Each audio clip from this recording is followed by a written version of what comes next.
Namaste everyone. Here I am, Arisun Rizal, Secretary of 11th tenure of HNSG with another episode of Interview Series. Today we have with us a chartered accountant, an entrepreneur, a motivational speaker, a leader. It might sound cliche, but he is beyond introduction. Ladies and gentlemen, let's welcome the guest of today's show, CA Deepak Pandey. Welcome to the show, sir. Thank you so much. How are you today? All good, I'm good. तपाईँ आफ्नो सिए बन्नुको यात्रालाई कसरी describe गर्नुहुन्छ? मेरो chartered accountancy बन्ने journey भनेको चाहिँ मेरो सपनाको बाटो भन्छु म है। किनभने मलाई के लाग्दछ भने हामी सबैजना धेरै नेपालीहरू जस्तै लोवर मिडल क्लासबाट उठेका मान्छेहरू हौँ। सरकारी स्कुलबाट पढ्दै हामी एउटा काठमाडौँको एउटा सानो कोठामा वा दुईटा कोठामा हामी पुरै परिवारहरूले मान्छेले कुनै दिन होइन मेरो जिन्दगीलाई आइडेन्टिटी चाहिन्छ, म एक्ज्याक्टली एकदमै सामान्य जिन्दगी बाँचेर हुँदैन। कहीँ न कहीँ जसरी एउटा मान्छेहरू प्रोस्पेरिटीको कुरा गर्छन्, सम्पन्नताको कुरा गर्छन् भने हाम्रो पनि जीवन त्यस्तो हुनुपर्छ। हामी पनि आफ्नै गाडीमा हिँड्नुपर्छ, हाम्रो पनि काठमाडौँमा घर हुनुपर्छ र सँगसँगै हाम्रो पनि समाजमा केही आइडेन्टिटी रिकग्निसन हुनुपर्छ भन्ने जुन भित्रको फिलिङ छ, I think that is the spirit, जुन स्पिरिटले मलाई चार्टर्ड एकाउन्टेन्सीमा डोरायो। So for me this journey has been यो truly magnificent in many ways. भनेको यो जर्नी मेरो लागि सपनाको जर्नी हो, मेरो आफ्नो लक्ष्यको जर्नी हो। त्यसरी म यो जर्नीलाई चाहिँ बडो महत्त्वका साथ र बडो गर्व साथ हेर्न चाहन्छु। एकदमै वन्डरफुल स्टोरी। नर्मली जब सिएलाई कन्सिडर गरिन्छ, हजुर, they either practice or hold a job. हजुर, र नेपालमा एकदमै गिने चुने सिएहरू हजुर छन् जो एकदमै भर्सटाइल छन्। So you have a very diverse portfolio. तपाईँ सिए कोचिङ इन्स्टिट्युटदेखि एजुकेसन इन्स्टिट्युसन्स, हस्पिटालिटी सर्भिस र विभिन्न अरू इन्भेस्टमेन्ट्सहरू पनि गर्नुभएको छ। हजुर, what made you think outside the box? मलाई के लाग्छ भने हामी त वास्तवमा धेरै तलबाट जर्नी गरेका मान्छे हौँ र यो कस्तो हुँदो रहेछ भने यो एउटा क्षितिजपछि तपाईँ अर्को क्षितिज देख्नुहुन्छ अनि अर्को क्षितिजमा पुगिसकेपछि अर्को क्षितिज देख्नुहुन्छ। सो यो होराइजनमाथि होराइजनको यात्रा हो। कुनै बेला मलाई लाग्थ्यो मलाई काठमाडौँमा हामी आफ्नै गाडीमा चढेर जाने हिँड्ने हिँड्न पाउने भनेको ठुलो सपना थियो। अब तर त्यो सपना पुरा भइसकेपछि फेरि त्यही सपना अड्किने कुरा आएन, अर्को सपना सुरु हुने भयो। जस्तै पहिलोपटक चार्टर्ड एकाउन्टेन्ट बन्न पाइयो भने हामी पनि लाखौँको जागिर खान सक्छौँ वा कमसेकम हाम्रो पनि एक लेभलको फाइनेन्सियल सेक्युरिटी हुन्छ भन्ने हो। तर जुन दिन त्यो चिज प्राप्त भयो त्यसपछि फटाफट के लाग्यो भने अर्को होराइजन पनि देखियो। हामी जति यात्रामा हिँड्यौँ यो त अन्त्य छैन रहेछ भनेको, यहाँ त मान्छेहरूले धेरै बढी प्रगति गरेका रहेछन् भनेको, हामीले अर्को लक्ष्य बनाएर अझै अगाडि बढ्ने सम्भावनाहरू देखिँदो रहेछ। र मलाई के लाग्छ भने सपना देख्ने भनेको के हो भने यो तपाईँको स्वभावसँग जोडिन्छ। त्यसैले गर्दाखेरि मलाई के लाग्छ भने सपना भनेको एउटा पर्टिकुलर ठाउँमा गएर पुग्दैन। सपना त चलिरहने चिज हो, जसरी तपाईँको यो अनन्त यात्रा हो। मलाई के लाग्छ भने तपाईँ जब जीवनमा सपना देख्न सुरु गर्नुहुन्छ, एउटा सपना पुरा नहुँदै तपाईँमा अर्को सपनाको आकाङ्क्षा सुरु भइहाल्छ र फेरि तपाईँले त्यस्तो गर्नु भएन भने त मलाई त के लाग्छ भने जुन दिन तपाईँ सपना देख्न छोड्नुहुन्छ, जुन दिन तपाईँले आफ्नो जिन्दगीलाई चलायमान बनाउनुहुन्न, त्यो दिन त लगभग मृत्युवरण गरे जस्तै हो। त्यसैले जुन दिन हरेक दिन बिहान तपाईँलाई उठ्नुको कारण हुनुपर्छ र हरेक दिन तपाईँ बिहान उठेर दिनभरि दौडिनुको कारण हुनुपर्छ। मलाई लाग्छ त्यो कारणको खोजीमा नै मैले फरक बाटो जानुपर्छ भन्ने सोच बनाएको हुँ भन्ने जस्तो लाग्छ। Thank you sir. नेपालको मार्केट सिनेरियोलाई हजुर एक्नोलेज गर्ने हो भने हजुर तपाईँको विचारमा सिए एस्पिरेन्ट्सहरूले आफूलाई मार्केटमा सर्भाइभ मात्र नगर्ने बल्कि लिड गर्न सक्ने क्षमता कसरी विकास गर्न सक्छ? मलाई के लाग्छ भने चार्टर्ड एकाउन्टेन्टहरूले जुन 4.5 वर्षको पढाइ हुन्छ त्यो पढाइमा उनीहरूको त्यो रिगरस ट्रेनिङ हुन्छ भनेको एकाडेमिक्समा उनीहरूले रिगरस तरिकाले आफूलाई डेभलप गरेको हुनुपर्छ। उनीहरूसँग 3 वर्षको सफिसियन्ट प्र्याक्टिकल एक्सपोजर हुन्छ, चाहे नेपालमा काम गरेका हुन् चाहे भारतमा काम गरेका हुन्। यति धेरै प्र्याक्टिकल एक्सपोजर पनि भइसकेर र यति धेरै टेक्निकल एक्सपर्टिज गेन गरेर ल जानेका छन्, अकाउन्ट्स जानेका छन्, फाइनेन्स जानेका छन्, ट्याक्सेसन जानेका छन्। यदि यसपछि पनि यदि कुनै चार्टर्ड एकाउन्टेन्टले सफिसियन्ट ग्रो गर्दैन भने त्यहाँनिर एउटै कुराको मात्रै कमी हुन्छ, त्यो के हो भने सपनाको कमी हुन्छ, एटिट्युडको कमी हुन्छ। बिकज उसले त्यो चिज प्राप्त गर्ने बित्तिकै अब उसलाई के लाग्यो भने कम्फर्ट जोनमा गयो। त्यसैले मलाई के लाग्छ भने नेपालको बजारमा पनि जस्तै नेपालको बजारमा प्लेन एमबिए गरेकाहरू भनेको जेनरली एमबिएस मात्रै गरेका मान्छेहरू उनीहरूले पनि राम्रो गरिरहेछन्। भनेको चार्टर्ड एकाउन्टेन्टले त धेरै राम्रो गर्नुपर्ने हो, चार्टर्ड एकाउन्टेन्टले त एक्सेप्सनल ग्रोथ गर्नुपर्ने हो। मलाई लाग्छ हामीले एक्सेप्सनल ग्रोथ गर्नको लागि त्यो एउटा एलिमेन्ट हेर्नुपर्छ। त्यो एलिमेन्ट भनेको के हो भने म चार्टर्ड एकाउन्टेन्ट बने, डिग्री त अक्वायर गरेँ, म चार्टर्ड एकाउन्टेन्ट डिग्री एक्वायर गर्नलाई के गर्छु के भन्ठान्छु भने एउटा धारिलो बन्चरो पाएको जस्तो भन्ठान्छु कि अब धारिलो बन्चरो पाउँदैमा जङ्गल फडानी त हुँदैन नि। जङ्गल फडानी गर्दा त फेरि तपाईँको विजडमको कुरा आउँछ, तपाईँको हातको तपाईँको नाडीमा कसरी तपाईँ चलाउनुहुन्छ भन्ने कुरा भर पर्छ। तपाईँले त्यो बन्चरोलाई कति टाइमिङले त्यसलाई तपाईँ त्यो सार्पेन गर्नुहुन्छ भन्ने लाग्छ। So what I feel is मलाई महत्त्वपूर्ण कुरा के लाग्छ भने धेरैलाई चार्टर्ड एकाउन्टेन्ट सिद्धिएपछि अब मेरो रिगरस जर्नी सिद्धियो, अब मैले मिहिनेत गर्नुपर्ने पल सिद्धिएँ भन्ने फिलिङ हुन्छ। मलाई लाग्छ यहाँनिर चाहिँ चार्टर्ड एकाउन्टेन्टहरू चुक्यो भने चाहिँ कुनै पनि इकोनोमीमा वा नेपाल इकोनोमी होस् वा कुनै पनि ग्लोबल इकोनोमी होस् त्यहाँनिर उनीहरूको फुटप्रिन्ट स्ट्रङ नभएको जस्तो लाग्छ। तर यदि उनीहरूले जसरी हिजो +2 पास गरेपछि सिए जोइन गर्दा जुन टेम्पटेसन, जुन एग्रेसन, जुन फायरभित्र थियो, यदि त्यो फायरलाई उनीहरूले पोस्ट क्वालिफाइड पनि मेन्टेन गर्छन् भने त त्यसपछिको जर्नी त आई थिङ्क एकदमै रिमार्केबल हुन्छ जस्तो लाग्छ। एकदमै थटफुल रेस्पोन्स दिनुभयो र सबै सिएस एस्पिरेन्टहरूलाई पनि यो एकदमै बेनिफिसियल हुन्छ भन्ने thank you. I myself had the privilege, मैले पनि तपाईँको एउटा कन्फरेन्स चाहिँ अटेन्ड गर्न पाएको थिएँ र ममा त्यो कन्फरेन्सले एउटा पोजिटिभ इम्प्याक्ट पारेको थियो र आइ एम स्योर तपाईँले धेरैवटा स्टुडेन्टहरूको लाइफ इन्फ्लुएन्स गर्न सक्नुभएको छ र तपाईँको विचारमा कोही पनि व्यक्ति स्टुडेन्ट होस् या सिए जिन्दगीमा इन्सपायर्ड, इनर्जाइज्ड र फोकस्ड हुनुको मौलिक सिद्धान्त के हो? Thank you so much. तपाईँले पनि कुनै कन्फरेन्स एटेन्ड गर्नुभएको रहेछ, तपाईँले मन पराइदिनु भयो, त्यसलाई धन्यवाद छ। मलाई के लाग्छ भने सबभन्दा पहिला तपाईँले जिन्दगीलाई गोल दिनुपर्छ। तपाईँले जिन्दगीलाई सपना दिनुपर्छ। म धेरैजना मान्छेहरू कहिलेकाहीँ एकदमै कम्पिटेन्ट मान्छे, एकदमै ट्यालेन्टेड मान्छेले पनि पर्फर्म नगरिरहेको देख्छु। भनेको when I speak to them I find them very talented. जब उनीहरूको टेक्निकल नलेजको कुरा म उनीहरूसँग डिस्कसन गर्छु, I find that really appealing. भनेको उनीहरूमा इन्टेलिजेन्स छ, लजिक छ, they are very hard working, but even then उनीहरूको सफिसियन्ट ग्रोथ देख्दिनँ। And then I asked many times with myself कि यार के भइरहेको छ भनेको I find it very rational, very intelligent, very sharp, but even then they are not growing. यो के भएको त भनिदिन्छ।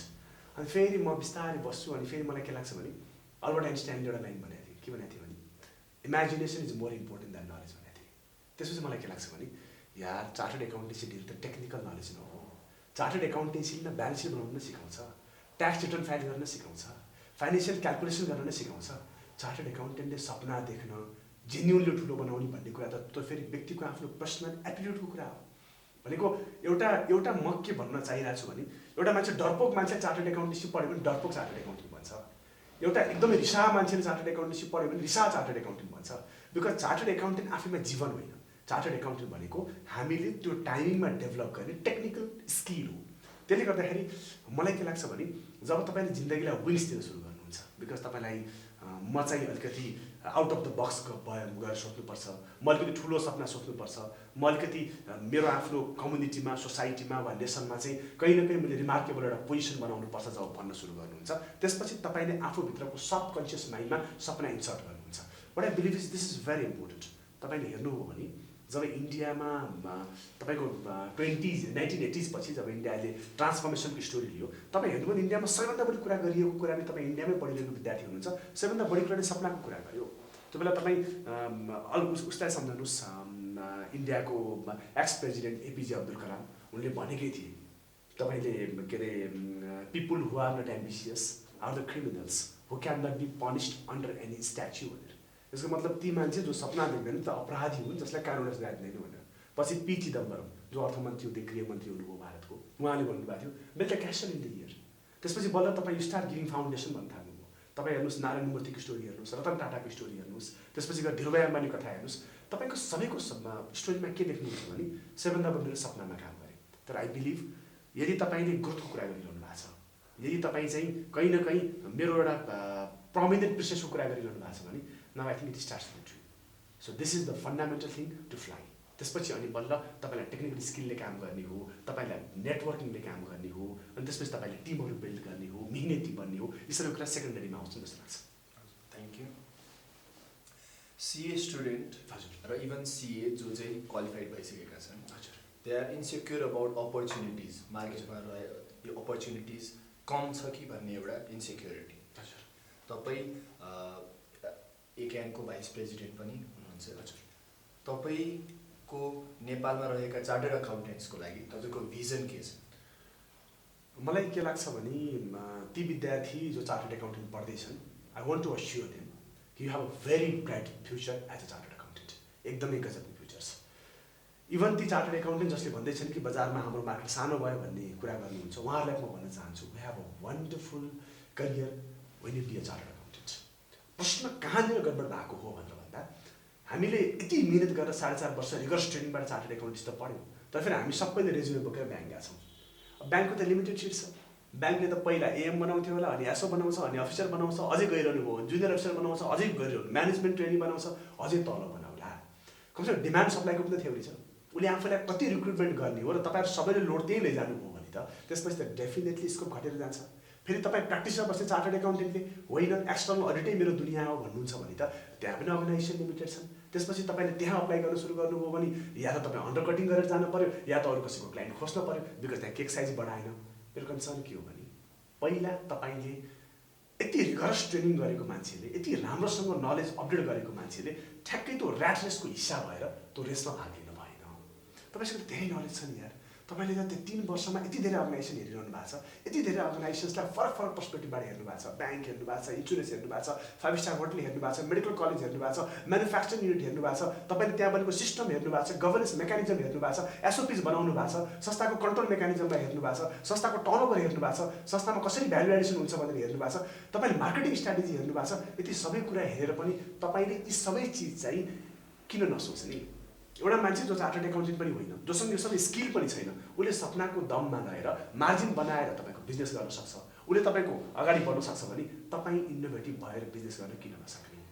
तपाईँले क्लाइन्टलाई सर्भिस दिने कुरामा खालि एक्सटर्नल अडिटलाई मात्रै प्रायोरिटाइज किन गर्ने? तपाईँले मेरो सर्भिसमा भ्यालु एड हुनुपर्छ र मैले जानेका नलेजहरू चाहिँ अरूमा पनि जानुपर्छ भन्ने कुरा किन नसोच्ने? समस्या के भयो भने हामी सबैले आफूलाई एक्सटर्नल अडिटरको रूपमा मात्रै हेऱ्यौँ। त्यसले गर्दाखेरि र हामी सबैले जागिर भनेको नेपालको कन्टेक्स्टमा हेर्नुभयो भने ब्याङ्कमा मात्रै जागिर खानुपर्छ भनेर हेऱ्यौँ। त्यो गरेपछि डिमान्ड एन्ड सप्लाईको रुलले काम गर्छ, एन्ड देन तपाईँ त्यो महत्त्वपूर्ण अपर्च्युनिटीबाट वञ्चित हुनुहुन्छ। मलाई के लाग्छ भने it's a time to rethink कि नयाँ सोच्नुपर्छ। र तपाईँले एसोसिएसनको भाइस प्रेसिडेन्टको कुरा पनि उठाउनुभयो। आई बिलिभ मलाई के लाग्छ भने हामीले यी चिजहरूलाई हटाएर, जस्तै आज नेपाल संहितामा गइसकेका छ, आज हामीसँग 7 प्रदेश छन्, हामीसँग यति धेरै लोकल गभर्मेन्टहरू छन्। त्यसले गर्दाखेरि हामीले प्रदेशमा र लोकल गभर्मेन्टमा हामी जानियो भने अरू 10,000 चार्टर्ड एकाउन्टेन्टहरूले जागिर खान सक्ने र त्यसपछि गएर प्र्याक्टिसको नयाँ नयाँ डाइमेन्सन्सहरू थप्ने सम्भावना हुन्छ। यसको लागि हामीले नेसनल लेभलमा चार्टर्ड एकाउन्टेन्टको ब्रान्डिङ गर्न सक्नुपर्छ। यसको लागि हामीले चार्टर्ड एकाउन्टेन्टहरू भनेको मेयर अकाउन्टिङ मात्रै होइन, यिनीहरू चाहिँ जेन्युनली गभर्नेन्सका मुद्दामा अगाडि बढ्न सक्छन् भन्ने कुरा इस्टाब्लिस गर्नुपर्छ। हामी चाहिँ एउटा विषय मात्रै होइन, मल्टिपल विषयको इन्टिग्रेटेड एक्सपर्ट हौँ र त्यो चिज हामीले अर्गनाइजेसनमा र गभर्मेन्टलाई हामीले भ्यालु एड गर्न सक्छौँ भन्यो भने चाहिँ मलाई लाग्छ हामी धेरै चार्टर्ड एकाउन्टेन्टहरू अकोमोडेट हुने प्रशस्त ठाउँहरू छन्। Thank you very much. र तपाईँ आफ्नो र हातेमालो नेपाली स्टुडेन्ट्स ग्रुपको सम्बन्धलाई चाहिँ कसरी डिस्क्राइब गर्नुहुन्छ? वेल, हातेमालोसँग त म जहिले पनि एकदम गजबको सम्बन्ध महसुस गर्दछु। रिजन बिङ के हो भने मैले हातेमालोको योभन्दा पहिलाका पनि तपाईँहरूकै पूर्व प्रेसिडेन्टहरूले पनि बोलाएका धेरै कार्यक्रमहरूमा म प्रेजेन्ट भएको छु दिल्लीमा। मलाई जहिले पनि हातेमालोको त्यो एनर्जी एक्स्ट्रा लाग्छ, मलाई जहिले पनि उनीहरू मोटिभेटिङ लाग्छ, इन्सपायरिङ लाग्छ, because the way they have manage to connect so many chartered accountant students in Delhi. अनि त्यसपछि गएर the way they have manage to त्यो सपोर्ट देम, होइन, उनीहरू जसरी सपोर्ट गरिरहेका छन्। अनि त्यसपछि गएर उनीहरूले जसरी रेगुलर प्रोग्राम गरेर त्यो नलेज सेयरिङ प्लेटफर्मको रूपमा डेभलप गरेका छन्। र इन द मिन टाइम भारतबाट पास भइसकेपछि नेपालमा आएर नेपालका चार्टर्ड एकाउन्टहरूलाई कनेक्ट गर्ने काम गरेका छन्। This something I truly appreciate about Hatemalo.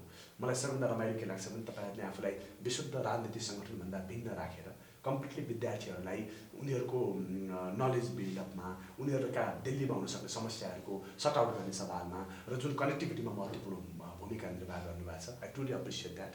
अनि आइएम ग्ल्याड कि मैले हिजोका दिनहरूमा पनि मैले हातेमालोमा तपाईँहरूको फोरममा आएर बोल्ने मौका पाएको थिएँ र आइएम भेरी ग्ल्याड कि आज तपाईँले यही चिज सम्झेर वा यही चिजलाई महत्त्व राखेर आज तपाईँले मसँग यो कुरा गर्ने मौका पनि दिनुभयो। मलाई लाग्छ कि म हातेमालोसँग आफ्नो सम्बन्ध जोडिएकोमा निकै गर्व गर्छु र I feel truly connected with Hatemalo. Thank you very much. एकदमै खुसी लाग्यो यो सबै कुरा सुनेर। It has been an absolute honor to have been able to take your interview. हजुरले आफ्नो व्यस्त समयको बावजुद पनि समय निकालिदिएर इन्टरभ्यूमा आइदिनु भएको लागि हृदयदेखि धन्यवाद। Thank you very much. Thank you महासचिवज्यू, यो मलाई विशेष समय, यो विशेष पल मौका दिनुभएकोमा र म आफूबाट तपाईँका हातेमालोका दिल्लीका अनेक विद्यार्थीहरूमा मलाई विचार पुर्याउने मौका दिनुभएकोमा यहाँप्रति म फेरि छु। धन्यवाद।